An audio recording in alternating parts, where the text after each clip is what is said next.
tomar esse cuidado. Tá bom? Deus abençoe. Bom dia, irmãos. Graça e a paz do Senhor sejam com todos. Abra comigo sua Bíblia em Mateus, capítulo 1, a partir do verso 1. Estamos celebrando no mês de maio, um mês temático para nós, o mês das famílias. Então, ao longo, em especial dessas primeiras semanas do mês de maio, mensagens temáticas voltadas para famílias. E você também está convidado a participar da nossa live de oração, do propósito de jejum, de clamor pelas famílias, nos primeiros dias desse mês, até o dia 24, até domingo que vem, ou seja, tem mais 7 dias pela frente. Você está convidado a participar com a gente no Instagram das 6 às 6h15 da manhã, todos os dias, um devocional rápido, uma oração fervorosa entre irmãos, cada um na sua casa, embaixo das cobertas. E Deus tem nos visitado manhã após manhã, tá bom? Você está convidado a participar desse movimento com a gente. E vamos, então, ler juntos Mateus, capítulo 1, verso 1. Irmãos, deixa eu contar para vocês, quando a gente casa, a gente descobre que faz várias coisas errado, né? E eu descobri que eu começo a ler o texto da Bíblia errado. A Melina me orientou e a irmã Júlia também. Segundo elas, eu começo lendo muito alto, tipo assim, livro da genealogia do... E ela falou, cuidado para você não gritar as primeiras palavras, então eu vou me controlar agora, tá bom? Então vamos lá, Mateus 1, a partir do verso 1. Livro da genealogia de Jesus Cristo, filho de Davi e filho de Abraão. Abraão gerou Isaque, Isaque gerou Jacó, Jacó gerou Judá e os seus irmãos. Judá gerou Perez e Zera, cuja mãe foi Tamar. Perez gerou Esrom, Esrom gerou Arão, Arão gerou Abinadab, Abinadab gerou Naasson, Naasson gerou Salmão, Salmão gerou Boaz, cuja mãe foi Raabe. Boaz gerou Obed, cuja mãe foi Rute, e Obed gerou Jessé. Jessé gerou o rei Davi, e o rei Davi gerou Salomão, cuja mãe foi aquela que tinha sido mulher de Urias. Salomão gerou Roboão, Roboão gerou Abias, Abias gerou Asa, Asa gerou Josafá, Josafá gerou Jorão, Jorão gerou Uzias, Uzias gerou Jotão, Jotão gerou Acás, e Acás gerou Ezequias. Ezequias gerou Manassés. Manassés gerou Amon. Amon gerou Josias. Josias gerou Jeconias e os seus irmãos no tempo do exílio na Babilônia. Depois do exílio da Babilônia, Jeconias gerou Salatiel. E Salatiel gerou Zorobabel. Zorobabel gerou Abiúde. Abiúde gerou Eliaquim. Eliaquim gerou Azor, Azor gerou Sadoc, Sadoc gerou Aquim, Aquim gerou Eliúde, Eliúde gerou Eleazar, Eleazar gerou Matã, Matã gerou Jacó, e Jacó gerou José, marido de Maria, da qual nasceu Jesus, que se chama Cristo, assim que se chama o Cristo. Assim todas as gerações, desde Abraão até Davi são 14, desde Davi até o exílio na Babilônia, 14 gerações, e desde o exílio da Babilônia até Cristo, 14 gerações. Amém? Feche seus olhos. Pai, eis aqui a Tua palavra, nós cremos que ela é viva, eficaz, nós cremos que o Teu Espírito Santo está aqui, e oramos, ministra agora aos nossos corações, gera algo novo em nós, nas nossas famílias nessa manhã, ou desperta aquilo que estava adormecido em nós, que seja assim para a glória de Cristo, em nome de Jesus, amém. Irmãos, eu fiz questão de ler esse texto inteiro, dá um incômodozinho, não dá? De ouvir? Fala a verdade, quem já pulou esse texto lendo a Bíblia, confessa aí seus pecados. Eu lembro, Neemias, tem várias genealogias, números, o nome de uma galera, a gente dá uma passada meio rápida, normal, não se sinta culpado por isso. A gente faz Tipo quando você baixa um aplicativo e tem que dizer que você leu os termos de uso, li, concordo. Ninguém lê aquele negócio, você passa rápido, vai até o final e dá o ok. É mais ou menos assim como a gente lida com essas genealogias, com esses textos familiares nas Escrituras. Mas existem vários propósitos por trás de um texto como esse, e está na nossa Bíblia. Existe nessa manhã um propósito especial para a gente ler esse texto inteiro. E talvez entre as coisas que eu quero destacar aqui com os irmãos, a primeira delas, e a mais importante, é que o nosso Deus, Ele escolheu se revelar por meio da história de famílias. É assim que o Senhor escolheu se revelar a nós. É assim que o Senhor começou um povo. Ele não começou direto com uma nação estruturada. Ele começou chamando um homem para ter uma grande família. E a partir dessa família e das suas gerações, o Senhor foi escrevendo a sua história. É isso que você vai lendo ao longo das Escrituras. A história de famílias, a história de gerações. Mas quando a gente chega aqui na genealogia de Jesus, e é curioso porque Mateus traz a genealogia de Jesus, você vai ler em Lucas. Ela está um pouquinho diferente, na verdade ela está bastante diferente da genealogia de Mateus. Ambas, elas são resumidas, é importante você entender isso, não existe um compromisso aqui de descrever exatamente toda a ascendência de Cristo. Tem um propósito histórico aqui também, então alguns nomes são selecionados, você vai ler no Antigo Testamento que existem outros que são pulados. Então ambas são resumidas e você precisa lembrar que não tem uma árvore aqui, certo? Então você tem pai e mãe, avós são 4, vai multiplicando, aqui você tem uma das linhas. Então é normal que haja diferenças entre os dois por conta disso, mas aqui em Mateus, em especial, você que tem um pouquinho de familiaridade com as Escrituras, vai lembrar que o Evangelho de Mateus é um evangelho que o principal propósito é mostrar que Jesus é um rei verdadeiro. Então, nessa linhagem, existe um cuidado de demonstrar, de provar que Jesus, ele tem uma conexão familiar com o rei Davi.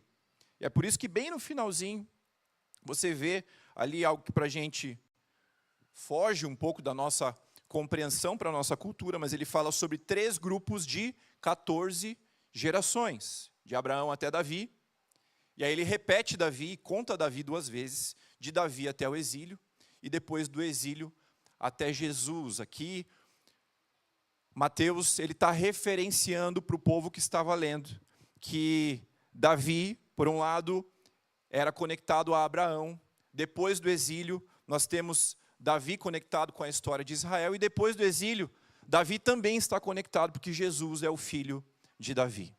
E aí existe aqui também uma curiosidade, pelo número. No hebraico, cada consoante é equivalente a um número, e quando você pega o nome Davi, a somatória dos números gera 14. Então é uma das formas, por isso que ele faz aqui questão de dizer que eram 3 grupos de 14 gerações, porque no fim, quem está no centro aqui é Jesus, mas junto com Jesus ele está ressaltando, reforçando que Davi, o rei Davi, está por trás da vinda de Cristo como o Messias e como o devido rei que o povo de Israel estava aguardando. Então, só aqui, até aqui, um contexto mais histórico e algumas curiosidades para você se contextualizar. Mas aqui a gente começa de fato a aplicar e a trazer alguns nomes curiosos, alguns nomes importantes dessa lista que nós encontramos em Mateus. Por que curiosos e importantes? Porque Mateus, ele narra essa genealogia expondo alguns escândalos da linhagem de Jesus. E você vai ver que isso era exatamente o oposto que alguém queria escrever uma genealogia sobre uma grande pessoa, sobre uma grande figura, é o oposto do que se esperava que fosse feito. Porque as genealogias elas eram comuns, hoje para a gente um pouco menos. Talvez você que é do interior, você se identifica um pouquinho mais. Chega e pergunta, quem é você? Eu sou fulano. Filho de quem? Era uma forma de referenciar quem era aquela pessoa. E quando se contava a história de grandes nomes, de grandes pessoas, grandes personagens. Havia a narração de uma genealogia para referenciar com quem aquela pessoa estava conectada. E provavelmente se tivesse alguma coisa estranha ali no meio do caminho, o natural era pular aquilo, era deixar a parte ruim de lado. Mas a gente vê que Mateus, ele faz questão de citar esses escândalos na história, na genealogia de Cristo. O primeiro deles, Tamar. Aliás, a primeira coisa que você precisa entender, não eram citadas mulheres em genealogias. E aqui nós temos algumas citadas, esse já é o primeiro escândalo. E aí nós vemos a citação de Tamar, que está lá em Gênesis 38, envolvida em um ato de prostituição. Então, ela tinha um marido, o marido morreu. Existia uma lei chamada lei do levirato, que quando o homem morria e não tinha deixado filhos, a mulher deveria se casar com o irmão mais velho dele, para que o primeiro filho desse novo relacionamento desse continuidade à descendência do primeiro. Então, o segundo irmão não queria engravidar Tamar, e ele morreu. E depois o terceiro irmão, Judá, que era pai daqueles homens, ficou com medo que ele morresse também, então ele tirou Tamar da jogada. E aí ela faz uma tramóia, irmãos, digno de novela mexicana, digno de série da Netflix. Ela faz uma trama, ela se prostitui para que o pai, para que Judá engravidasse ela e ela pudesse gerar então um filho que fosse herdeiro daquele primeiro que tinha morrido. Bem diferente da nossa cultura, mas entenda aqui um escândalo. Um escândalo. E aí depois Judá reconhece e diz, você é mais justa do que eu. Primeiro nome citado aqui. Segundo escândalo citado aqui nessa genealogia, Raabe. Nós vemos na genealogia de Cristo, o autor citando Raabe, que aqui ele suprime um detalhe, ela era prostituta. Raabe era uma prostituta que morava lá em Canaã, então além de ser prostituta, ela era estrangeira, que não fazia nenhum sentido também ser citada numa genealogia de um judeu. E ele cita essa estrangeira prostituta que se prostrou ao Senhor, reconheceu a grandeza de Deus, ajudou o povo de Israel quando eles entraram e invadiram Jericó e venceram aquela batalha. Ela ajuda o povo e a palavra depois conta que ela foi redimida, que ela passou a conviver no meio do povo, e a gente vai ver um pouquinho mais sobre a história dela adiante, mas aqui uma prostituta estrangeira citada, depois Ruth, mais uma mulher citada, também uma estrangeira, de um povo que era historicamente inimigo do povo de Israel, os moabitas, que não podiam sequer participar do culto ao Senhor. Então o Messias sendo revelado, e a história do Messias, ou a linhagem do Messias sendo exposta, sendo trazida para nós em detalhes, e ali você vê uma moabita na linhagem do Messias. Depois, Batseba, irmãos, Batseba é citada aqui, ela não só é citada, como Mateus faz referência ao seu primeiro marido Urias. Ele faz questão de lembrar que Jesus está na linhagem de Davi, mas a mãe de Salomão não era qualquer mãe, era aquela com quem Davi havia traído um dos seus guerreiros, Urias, que era o marido original dela. E Davi matou Urias. E depois ele toma Batseba como esposa.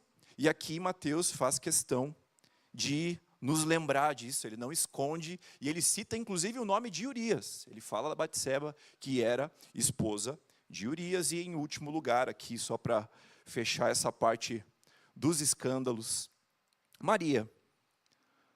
Maria, a adolescente da vila pequenininha que engravidou antes do casamento. Pelo menos era assim como as pessoas conheciam a história, ou uma parte dessas pessoas. Então, meus irmãos, você já percebeu que Jesus, nessa narrativa, Jesus não teve uma linhagem humana, uma linhagem terrena perfeita. E com isso, agora sim, eu quero aplicar 3 verdades que esse texto, que essa realidade que a gente acabou de conhecer um pouco melhor, 3 verdades que isso traz de prático para as nossas vidas, para as nossas histórias. A primeira delas tem a ver com a evidência. Isso aqui que a gente lê, e lembre-se que não é alguém que queria desconstruir o Evangelho, é Mateus, discípulo de Jesus, apóstolo de Jesus, ele escreveu isso aqui. Então, se isso está aqui diante de nós, é uma evidência de que o Evangelho, ele não é um sistema voltado para o mérito, muito menos para a performance espiritual. O Evangelho não é algo que é voltado para aquilo que eu e você somos capazes de fazer ou demonstrar. Porque se fosse pelo fazer, teriam outros nomes aqui. Se fosse pelo demonstrar, ele teria suprimido alguns desses nomes. Mas não! Aqui, no primeiro capítulo do Novo Testamento, nós lembramos, ou nós somos expostos à realidade de que o Evangelho não é um sistema de boas ideias, mas ele é uma boa notícia, e a boa notícia é que a graça venceu. A graça de Deus venceu. Não é pelo nosso mérito, não é pela nossa performance espiritual, não é pela forma como nós somos conhecidos pelas pessoas que nós vamos impressionar o Senhor, ou que nós vamos passar a ser úteis no reino de Deus, não. Aqui tem uma quebra muito clara, muito evidente, de qualquer expectativa em relação às ações humanas. Aqui Mateus está dizendo para mim e para você, olha, Deus, ele usa famílias imperfeitas, então ele pode usar a sua também. Deus é o Deus que reescreve histórias, então ele pode reescrever a sua e a minha também. E eu quero destacar em primeiro lugar, em Cristo, a redenção para a história da sua família. Olha para trás um pouquinho, pensa na história da sua família. Pensa na história dos seus pais, como você foi gerado. Na história dos seus avós, dos seus tios. Na história das brigas familiares, dos desentendimentos, das confusões. Talvez um histórico de divórcios. Talvez um histórico onde você tenha sido gerado aos olhos humanos por acaso, sem querer. Como a nossa irmã narrou aqui, e ela disse isso de púlpito algumas semanas atrás, de que ela foi fruto de um estupro. Talvez você aqui tenha uma história parecida, ou acredite humanamente que até aqui você vinha vivendo como alguém que foi um acidente, ou você olha para o seu pai, para a sua mãe e não vê referências boas, não vê referências de alguém digno de ser copiado. Talvez pessoas que falharam com você, pessoas que pecaram contra você, mas esse texto nos mostra que em Cristo a redenção para a nossa história familiar. Redenção. Por que essa palavra é tão importante nessa manhã? Tem um aspecto da redenção que é aplicado para a salvação. Você lê lá, Paulo fala muito essa palavra. Lá aos Efésios ele fala muito essa palavra, redenção, redimidos. Para a salvação, ela é aplicada no sentido de que Cristo morre na cruz e ressuscita para nos perdoar os pecados e nos trazer uma nova vida. Então, é um resgate da morte, mas não só o resgate da morte, é Jesus aplicando em nós o mérito de uma nova vida. Essa é a redenção de Deus para nós. Ela vem junto com a graça de Deus. É a manifestação da misericórdia de Deus, impedindo que algo ruim acontecesse. Mas é como se Deus estivesse dizendo, olha, eu sou capaz de pegar esse algo ruim e não só evitar as consequências na sua vida, mas gerar algo bom, gerar algo abençoado na sua história.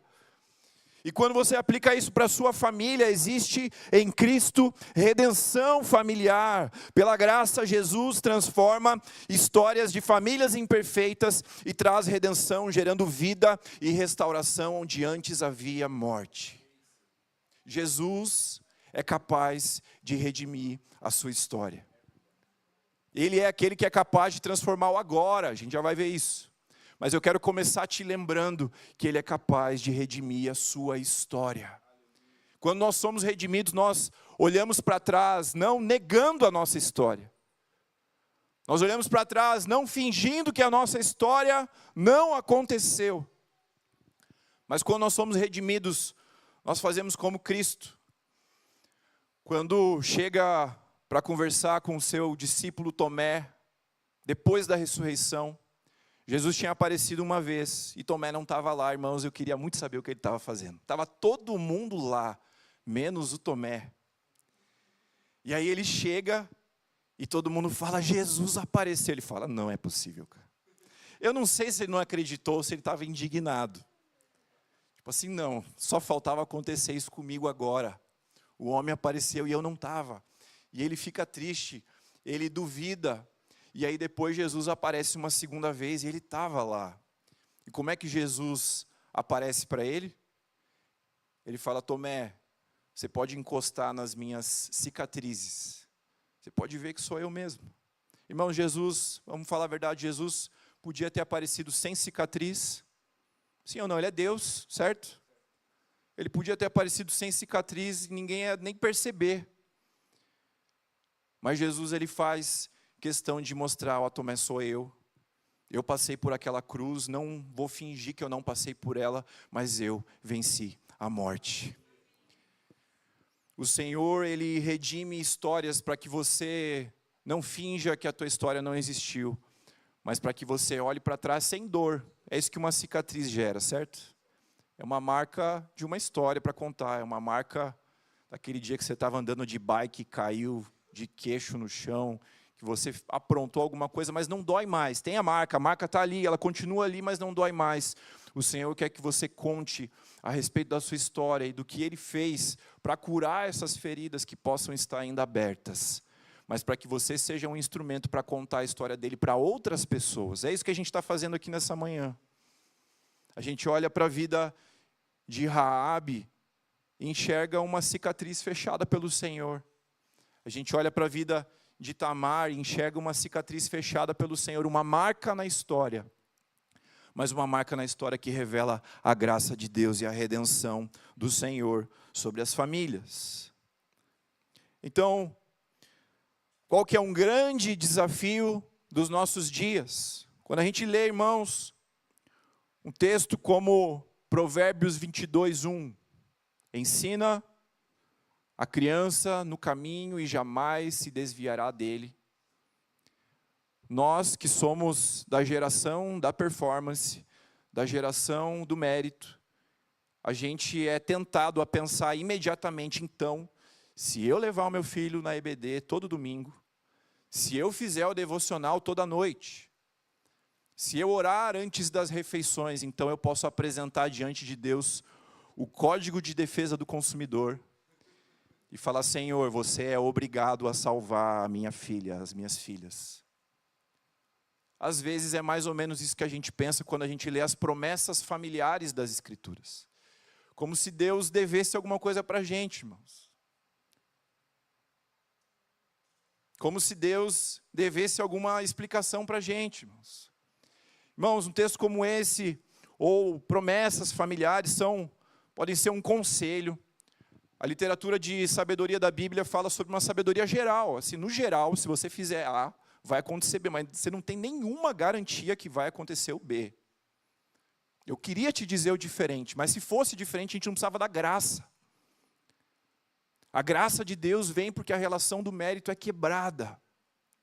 Então, esse texto vem como um bom conselho, e escute os bons conselhos bíblicos, e busque seguir os bons conselhos bíblicos. Esse texto, ou esse tipo de texto, ele vem como uma referência do que Deus já fez. Isso pode te direcionar na sua fé. Se Deus fez, eu vou orar para que o Senhor faça de novo na minha casa, amém? Mas a gente precisa caminhar debaixo da graça de Deus, debaixo dessa confiança, desse friozinho na barriga, de que no final do dia não depende 100% de nós. Não depende, irmãos. A salvação não depende de nós. O sucesso da nossa família não depende 100% de nós, em uma medida importante sim, mas não 100%. Isso gera em nós, talvez no primeiro momento, um receio, um medo, uma desconfiança, Mas, ao mesmo tempo, há aqui, por trás disso, um convite para eu e você, para a gente se posicionar diante de Deus com total humildade e dependência do Senhor. Dependência de Deus. Sabendo que mesmo se eu estiver cumprindo a cartilha, fazendo tudo certinho, eu dependo do Senhor. Eu não tenho credenciais para apresentar para Deus, eu não tenho a nota fiscal para apresentar para Ele, não. Você pode estar fazendo o seu melhor e amém, continue, mas você continua dependendo do Senhor. E o Senhor, Ele quer continuar a ver os teus joelhos dobrados, a tua família prostrada diante dEle, em posição de humildade, de dependência de Deus. Outra coisa que essa realidade nos gera, que essa compreensão nos gera, é a capacidade da gente desfrutar momentos simples em família. Quando você percebe que aquele café da manhã com seus filhos, com seu cônjuge, é fruto da graça de Deus, é um presente do Senhor, então você começa a poder também desfrutar mais desses pequenos momentos. Porque se você acha que isso é seu mérito, você só vai estar esperando a próxima coisa. Mas se você reconhece, Senhor, é a tua graça na minha vida, obrigado por esse dia, obrigado por estar todo mundo bem aqui, obrigado pela saúde, obrigado porque eu tenho essas filhas abençoadas, e o Senhor tem me levado a perceber isso às vezes no momento em que está o caos. As meninas estão brigando, estão brincando, estão pulando na cama quando não era para pular, e aí Deus me lembra, a minha graça sobre a sua vida. Agradeça. Então, quando a gente se coloca numa posição de total dependência de Deus, de reconhecimento de que nós precisamos do Senhor nos milagres diários, então nós passamos também a olhar com um outro coração, disposto a agradecer, a caminhar debaixo de um entendimento de gratidão diante de Deus. E aqui, meus amados, para a gente fechar esse primeiro ponto, essa realidade de que em Cristo há redenção para a sua história familiar, isso é um combustível para você perdoar. É um combustível para você olhar para trás, olhar para a sua história, para as pessoas que te feriram. Seja por omissão, porque elas não estavam presentes, ou às vezes pior, porque estavam presentes e fizeram algo ruim contra você. Mas quando olhamos para a redenção e para a graça de Deus, isso é um motor poderoso que nos leva a perdoar, olhando para Jesus, que perdoou as minhas dívidas, olhando para Jesus, diante do qual eu não tenho mérito, olhando para Jesus, para aquele em quem eu deposito a minha confiança, em quem eu reconheço que eu preciso, que eu dependo, para a minha vida avançar, para a minha família avançar. Quando eu olho com esse coração de quem depende de Deus, então eu posso olhar para trás também e liberar pessoas de dívidas que tenham comigo, de dívidas emocionais, de dívidas por terem feito algo errado, cometido alguma injustiça contra você. Quando reconhecemos que nós caminhamos pela dependência da graça de Deus, então nós somos levados por Deus a olhar para a cruz, a olhar para o que Cristo fez por nós, aí olhamos para o outro e liberamos perdão. E não se engane, tem algumas confusões sobre o que é esse perdoar. Perdoar é você voltar a conviver, perdoar é você tornar outra pessoa útil, não tem nada a ver com isso. O perdoar tem a ver com você liberar a pessoa de uma dívida que ela tinha contra você. A Bíblia usa constantemente, não só a figura, mas usa constantemente a ideia do empréstimo, da dívida, como algo que nos ensina o que é o perdão. Então, quando você perdoa, você está liberando aquela pessoa, você não precisa mais pagar essa dívida. Você devia algo contra mim pelo que você fez, mas eu, em Cristo, te libero dessa dívida.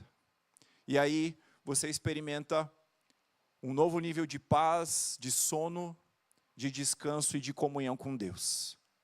Porque Jesus já nos ensinou lá no Pai Nosso: Senhor, perdoa as nossas dívidas, assim como nós perdoamos aqueles que nos devem algo. Amém? Até aqui, irmãos?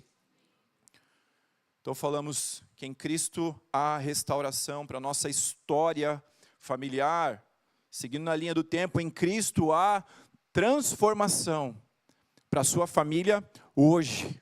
Quantos creem nisso? Amém? Em Cristo há transformação, há poder para transformar circunstâncias aos olhos humanos impossíveis, irmãos. Quem de nós acharia que nessas histórias que a gente mencionou, fora as outras que não foram mencionadas, quem de nós acharia que havia solução? Imagina atender uma família como essas, que chega aqui, Pastor Jefferson, Deus vai te usar para me ajudar a sair de um problema.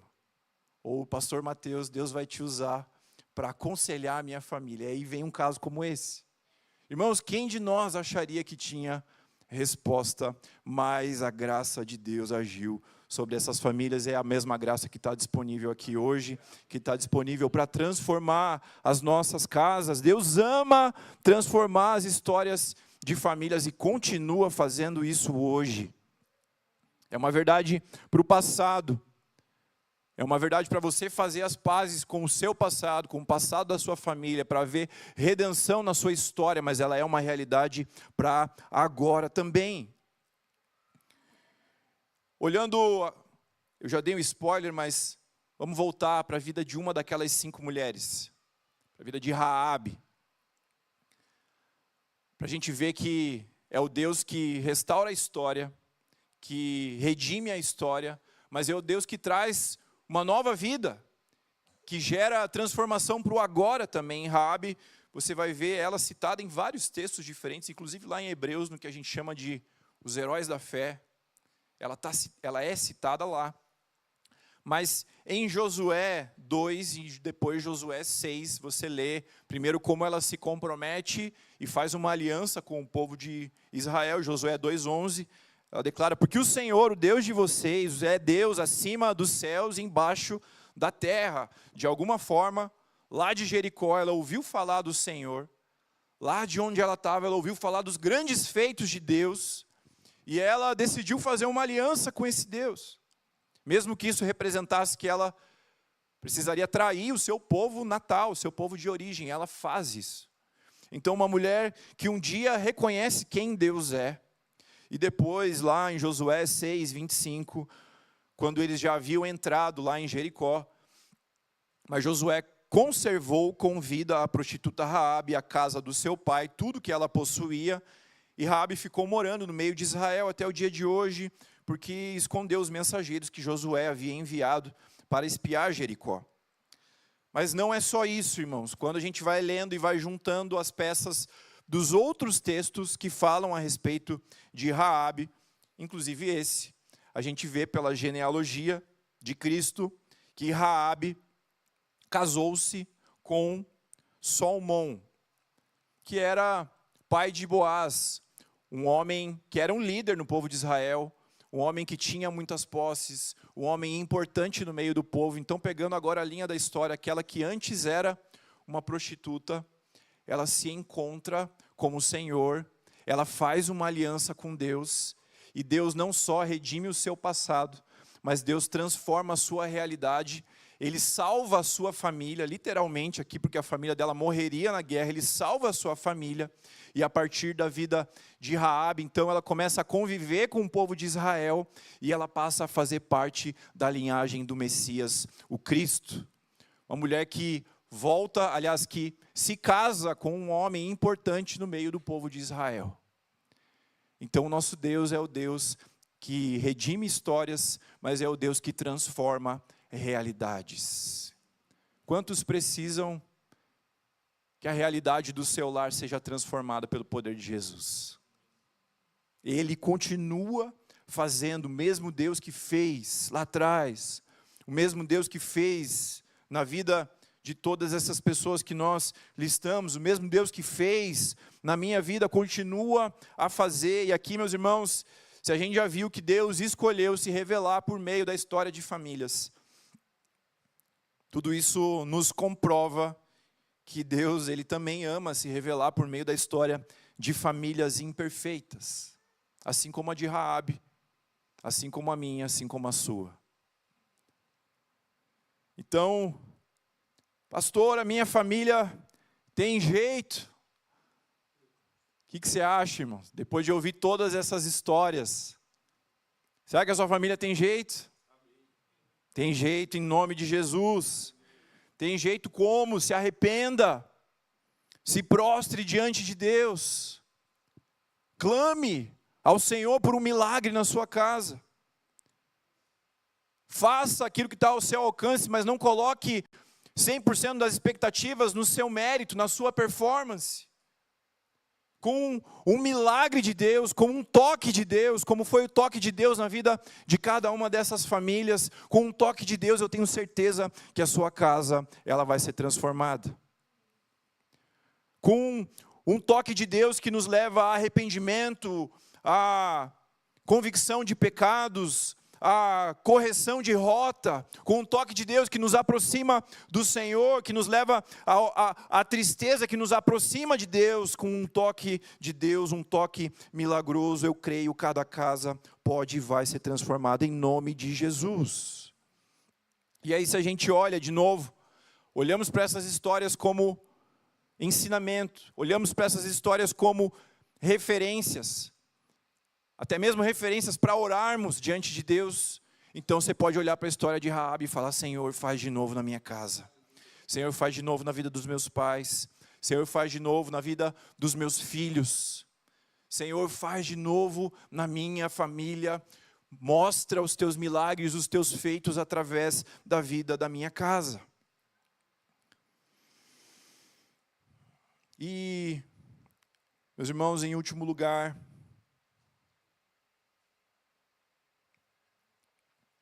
então nós vimos em Cristo a redenção para a sua história familiar, em Cristo a transformação para a sua família hoje.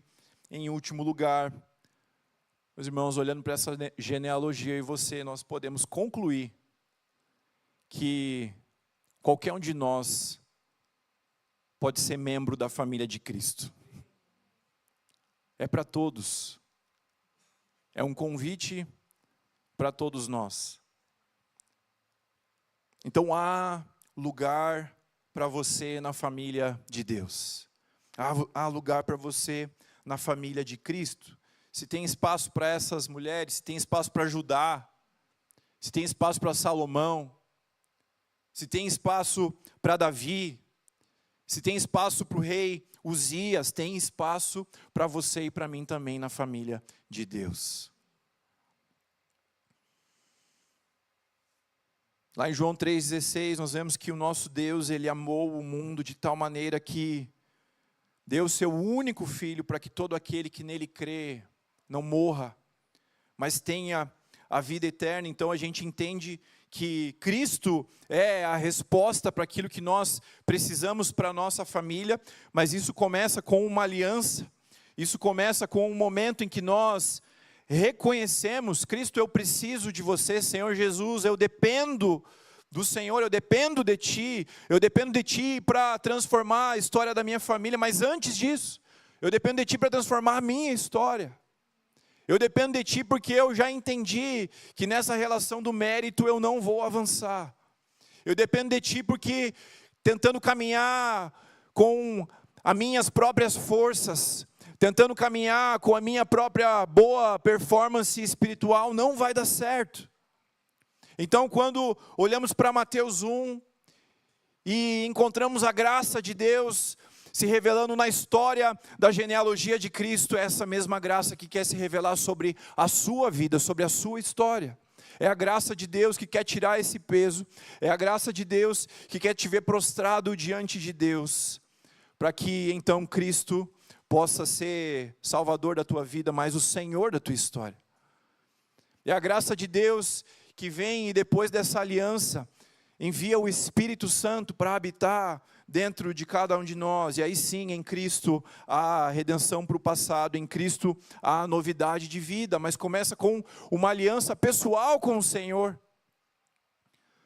Talvez você já reconheceu que a sua família é essa família que precisa do milagre, mas em primeiro lugar, isso passa por uma decisão sua com Cristo nessa manhã.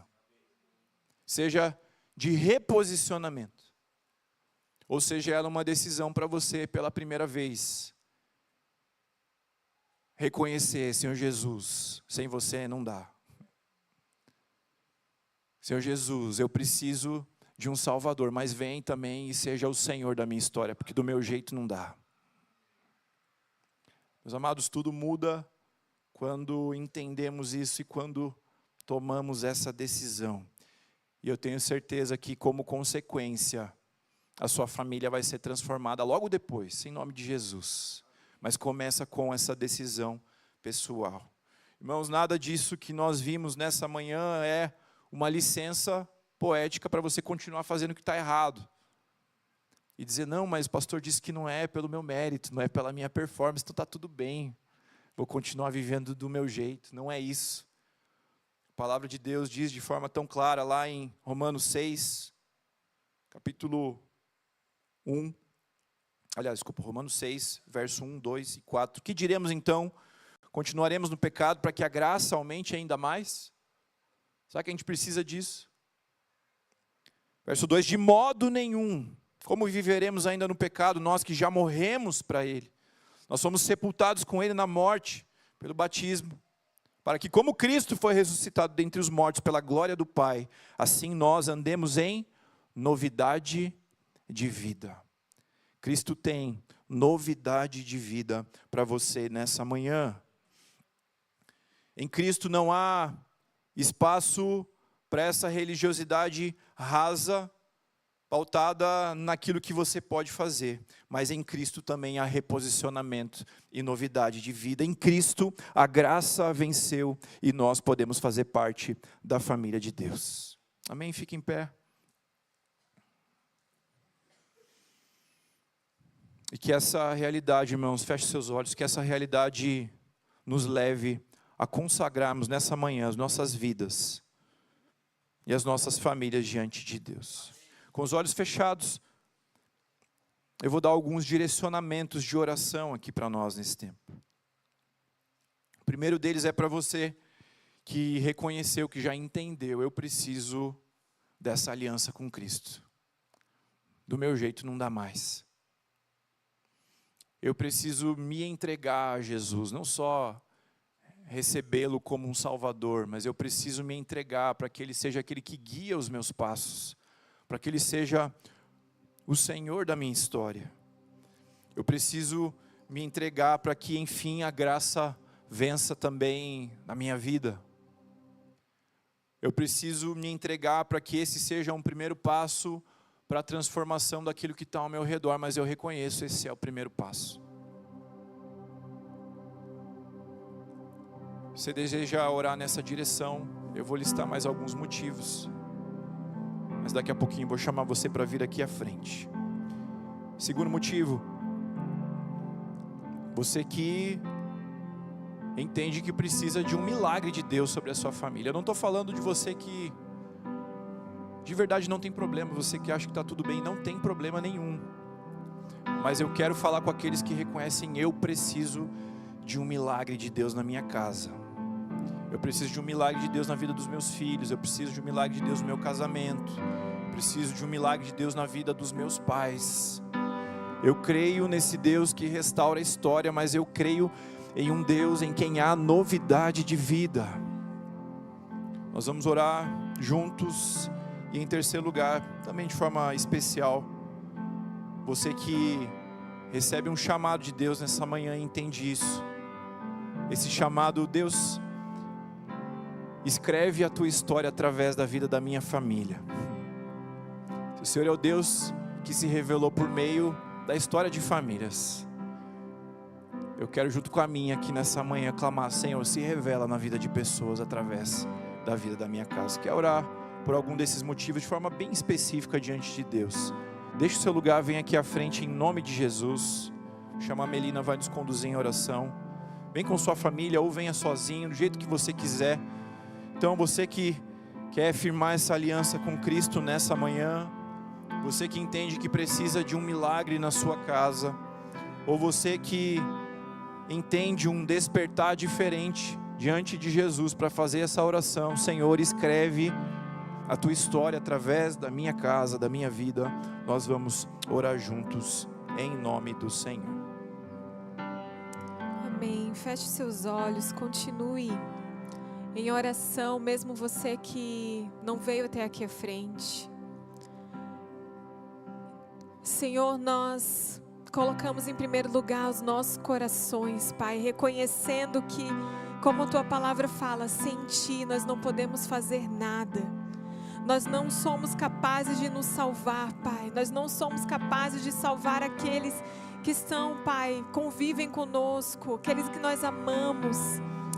Porque nós sabemos que não depende de nós e sem Ti nós não podemos fazer nada, Senhor. Mas nós confiamos, Pai, na Tua graça que excede o entendimento, que vai além, Senhor, das circunstâncias, vai além, Senhor, daquilo que parece lógico, Pai. A Tua graça alcança, Senhor, as nossas vidas, os nossos traumas, Senhor. Aquela memória mais dolorida que nós temos na nossa infância, Pai. Aquilo que até hoje ainda nos machuca, Senhor, eu te peço agora, que pela Tua graça, o Senhor agora derrame nos corações um bálsamo, Senhor. Pai, também nós pedimos, Pai, nos ajuda a perdoar, Senhor. Nos ajuda, Senhor, a escrever contigo uma nova história, porque assim nós não vamos repetir na nossa próxima geração o que fizeram conosco, Pai. Nós seremos capazes, através do perdão, Senhor, colocar o Teu sangue, Pai, sobre as nossas descendências, Senhor, e dizer que se encerrou ali, Pai. Encerrou ali, Senhor, a perseguição, Pai, em nome de Jesus. Nós te pedimos também, Senhor, sobre relacionamentos de pais, filhos, mães, filhos e filhas, Pai. Casamentos, Senhor, em nome de Jesus, que muitas vezes nós olhamos e achamos que não tem mais jeito. Não tem mais jeito, Pai. Nós temos pessoas aqui que olham para outros casamentos e acham, não, é só com eles. Não pode acontecer comigo. Mães que têm olhado para outros filhos, para outras mães e falam, não, é só para ela. Não, Senhor, a Tua graça nos fala essa manhã que é disponível para cada um de nós. A Tua graça está disponível para cada um de nós. Nós queremos nos assentar à Tua mesa, Pai. Nós queremos, Pai, nós queremos fazer parte da Tua família, Senhor. Nós queremos mostrar as nossas cicatrizes e falar para os outros, Jesus fez isso. Jesus fez isso. Mostre, Senhor, através da nossa vida a Tua história. Nos envolva, Senhor, na Tua história, para que nós possamos contar para os outros, Jesus fez isso. Em nome de Jesus, Pai. Amém.